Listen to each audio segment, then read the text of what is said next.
Estoy contento yo porque, lógicamente, un homenaje en su propio país es muy significativo para un artista,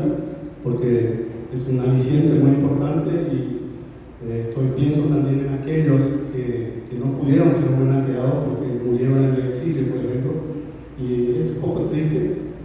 Y pienso en José Asunción Flores, actualmente se está homenajeando mucho a la guarania, lógicamente él creó la guarania, y yo ya hace 20 años le compuse una obra que titulé Flores de Asunción, y que ya fue inaugurado hace 20 años con un festival muy importante que Marlene Sosa había creado. Marlene Sosa es compositora de ciertas cosas también, y fue en el Festival Paraguay que toqué por primera vez en Paraguay esta obra dedicada al maestro José Asunción Flores de Asunción.